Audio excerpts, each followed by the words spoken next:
नमस्कार। कभी सोचा है कि अगर हमें पत्थर पर तराशा हुआ कोई ऐसा संदेश मिले जिसे सदियों से कोई पढ़ ही न पाया हो तो क्या होगा?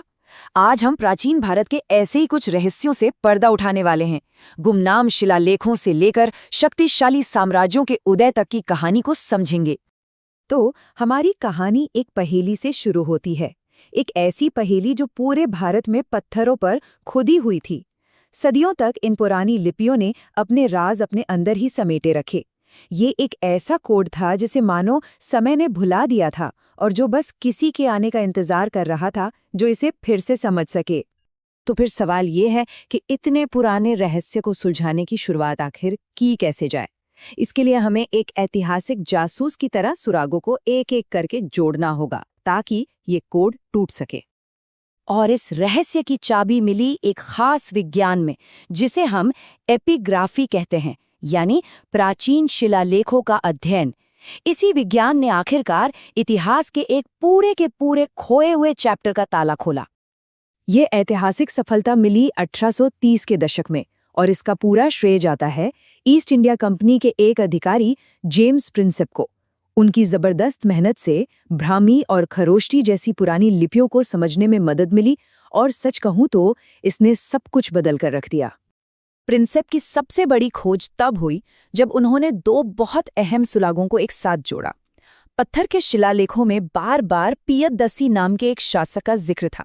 अब जब प्रिंसेप ने इसकी तुलना पुराने बौद्ध ग्रंथों से की तो उन्हें पता चला कि पियदस्सी कोई और नहीं बल्कि भारत के सबसे महान सम्राटों में से एक राजा अशोक की ही उपाधि थी।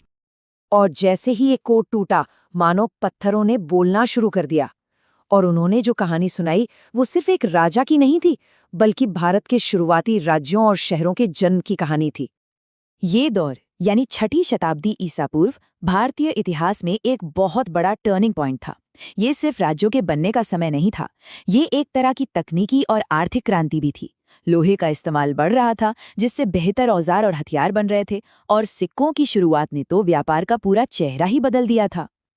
उस जमाने के ग्रंथ हमें बताते हैं कि इस बदलते दौर में कोई एक दो नहीं बल्कि 16 शक्तिशाली राज्य उभरे थे जो एक दूसरे पर हावी होने की होड़ में लगे रहते थे।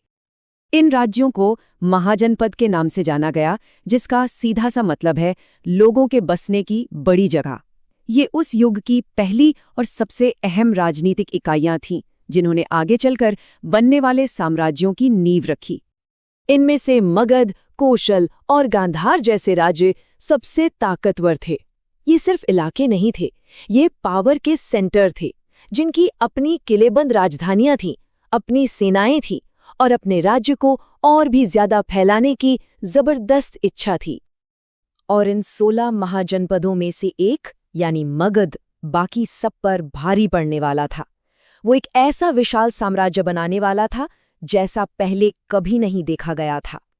सवाल ये है कि आखिर मगध इतना शक्तिशाली बना कैसे? इसके पीछे कई वजहों का एक परफेक्ट कॉम्बिनेशन था। यहाँ की जमीन बेहद उपजाऊ थी तो धन और अनाज की कोई कमी नहीं थी। यहाँ लोहे की खदानें थीं जो सेना को मजबूत हथियार देती थीं। और हाँ, यहाँ एक के बाद एक कई ऐसे महत्वाकांक्षी राजा हुए जो इन सभी फायदों का इस्तेमाल करना बखूबी जानते थे। इसी तेज बढ़त का नतीजा था मौर्य साम्राज्य की स्थापना, जो इस उपमहाद्वीप का पहला महान साम्राज्य था। इसका विस्तार तो हैरान करने वाला था। इसने आज के अफगानिस्तान से लेकर उड़ीसा के तट तक के विशाल क्षेत्र को एक झंडे के नीचे ला दिया था। अब देखिए, इतने बड़े इलाके पर कब्जा बनाए रखने के लिए एक बहुत मजबूत सेना की जरूरत थी। ग्रीक सोर्सेज बताते हैं कि मौर्यों के पास एक विशाल और बहुत ही ऑर्गेनाइज्ड सेना थी जिसमें लाखों पैदल सैनिक, घुड़सवार और यहाँ तक कि युद्ध हाथी भी शामिल थे। इस शक्तिशाली साम्राज्य के सबसे प्रसिद्ध शासक हुए अशोक। लेकिन एक भयानक युद्ध के बाद अशोक ने शासन करने का एक बिल्कुल अलग रास्ता चुना, एक ऐसा रास्ता जो पहले किसी ने नहीं अपनाया था। सिर्फ ताकत से राज करने के बजाय अशोक पहले ऐसे शासक बने जिन्होंने बड़े पैमाने पर सीधे अपनी प्रजा से बात की। उन्होंने अपने संदेशों को पूरे साम्राज्य में पत्थर के स्तंभों और चट्टानों पर खुदवाया ताकि उनकी सोच हमेशा के लिए एक स्थायी रिकॉर्ड बन जाए। उन्होंने इन शिलालेखों का इस्तेमाल अपने धम्म के दर्शन को फैलाने के लिए किया अब ये कोई नया धर्म नहीं था, बल्कि समाज के लिए एक नैतिक कोड था जो सिखाता था कि एक अच्छा और दयालु जीवन कैसे जिया जाए।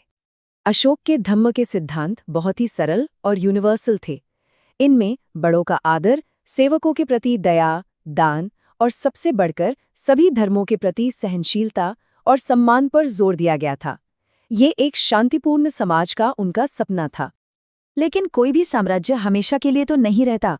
लगभग 150 सालों के शासन के बाद मौर्य शक्ति का पतन हो गया और उनकी जगह जो खालीपन आया, उसमें शासन के नए तरीके और राजा होने के नए विचार पैदा हुए।